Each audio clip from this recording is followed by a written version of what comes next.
Het is interessant dat God daarvan hou om hierdie sake te gebruik waarop ons eintlik neerkyk. Toe die skaapwagters die stal met Josef en Maria gekry het, soos die engele vir hulle gesê het, was hulle baie verbaas.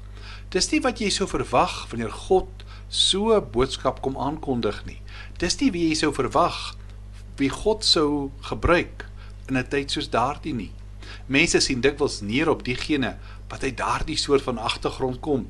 Jy onthou dat toe Samuel vir Dawid moes gaan salf het, die Here vir hom gesê, moenie na die voorkoms of na die liggaamsgrootte kyk nie, want die Here kyk nie na die dinge wat vir die mense so belangrik is nie. Die mense kyk na die uiterlike, maar die Here kyk na wat binne is. Nadat al die seuns van Isaai voor hom verbygegaan het, het Samuel vir hom gevra, is al jou seuns hier? Isaai het gesê, die jongste is nie hier nie, hy pas die skape op. Jy sien, Dawid het nie gepas by die beeld en die verwagting van 'n koning nie. Een van die Israeliete sou dalk kon gevra het, waarom sou die Here 'n swak jong seun tot koning laat salf het? Daar is dan tog koning Saul. Jy sien, dis duidelik dat diegene wat swak is, dikwels meer geneig is om in afhanklikheid op die Here te vertrou in plaas van op hulle self. Die geskiedenis vertel hierdie verhaal soveel maar. In 1879 het 'n arm Joodse handelaar en sy vrou 'n seentjie bygekry in die familie. In sy jong lewe het hierdie seun 'n gevoel van minderwaardigheid gehad. Die mense was so teen die Joodse samelewing. Skaam en introspektief was hy stadig om te leer.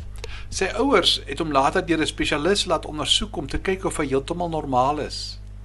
In 1895 het hy sy toelatingseksamen aan die Universiteit van Zurich in Switserland gedruip. Hy het daarom 'n jaar later weer probeer en toe het hy geslaag. Hy later met sy studies voortgegaan en 'n doktorsgraad aan die Universiteit van Zurich ontvang, maar hy het net 'n eenvoudige pos as 'n patentondersoeker in die staatspatentkantoor gekry. En hierdie man, wie was hy? Dit was Albert Einstein, die man wat die relativiteitsteorie geformuleer het, een van die grootste genieë wat nog ooit geleef het. My punt is, baie keer gaan hulle wat as mislukkings beskou word voort om groot dinge te bereik, ook in die koninkryk van die Here. Die Here gebruik dikwels mense op wie ander neerkyk, en hy gebruik hulle om eer aan homself en aan sy koninkryk te bring. Dink aan 'n tyd wat jy gevoel het, dat die Here jou roep om vir hom iets te doen.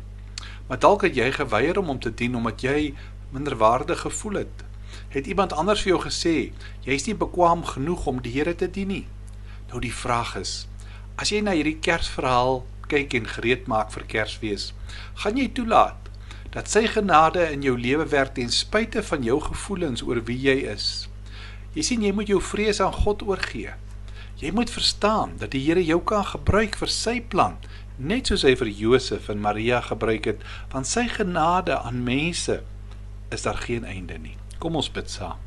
Hemelse Vader, dankie vir die boodskap van Maria en Josef, eenvoudige mense, die boodskap van skaapwagters. Dankie dat U ook vir ons in 'n tyd soos hierdie gebruik. Amen.